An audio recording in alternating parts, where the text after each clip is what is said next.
Greetings. In this video I want to show you how to fix a black screen problem with any RCA flat screen TV. It's fairly simple to do. First thing you want to make sure is, if you can't get it to turn on, to physically check on the very back of your TV and then turn it on manually from the back. If it works then you know there's an issue with the remote or the batteries in the remote. Change the batteries or replace the remote. Okay, after you've tried that, make sure while it's plugged in, remove any devices that you would have like on the HDMI port. So for example, if you have like an Xbox or a PlayStation or Roku, any other USB device connected, HDMI or USB, remove it all. It might be causing a black screen of death because of one of those devices. If that's the case, and it does turn on after you remove it, it's an issue with that device. Let's say it's a Roku. Try a different HDMI port and see if it'll work on that HDMI port. It could be that the HDMI, one of the HDMI ports on your RCA is faulty, and then that's another issue. But try that. Now, if you've tried all that, while it's on, a lot of RCAs, not all, but they'll have a reset button on the very back. It'll be about right here.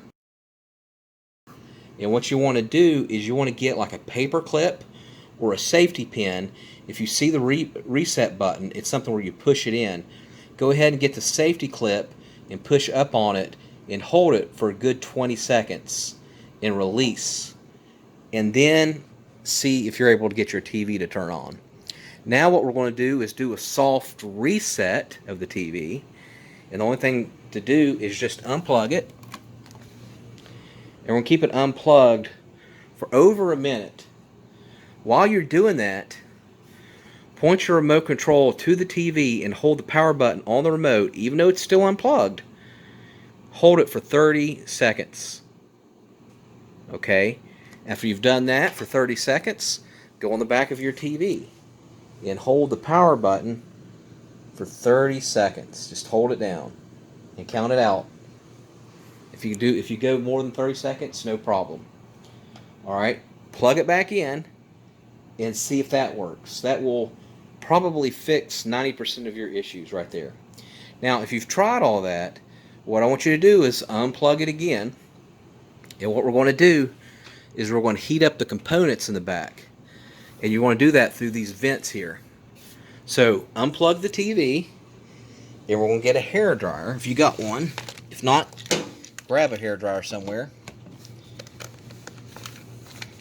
And warm heat, high pressure, with the TV unplugged, you're going to go through these vents for about 10 minutes.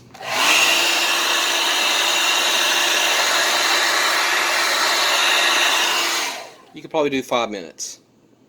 Now, after you've done that, basically what that does is when you do that, it knocks dust off of the components inside, and then it will also warm up the components and change the chemistry sometimes. After you've done that, plug it back in and then see if it works. Now, after you've tried all that, a lot of these RCAs, you can unplug it from the back of the TV from here. Now, this is called a non-polarized AC power cord, and this will fit with about 80% of TV models. So what I want you to do is, if you can pull it out, go ahead and replace this. You might have one laying around your home, like this one. The non-polarized goes with Xbox, PlayStations, HP printers, coffee makers, a lot of things. So you might have one that you could temporarily remove from that electronic. You're not going to hurt anything. These are generic, same voltage and everything. You're not going to hurt anything. Or if you don't have one, just go on Amazon or eBay. I can link you up in the description on where you can get one. And then try switching out the power cord. That might be a simple fix. Alright, thanks for watching, and make sure you subscribe.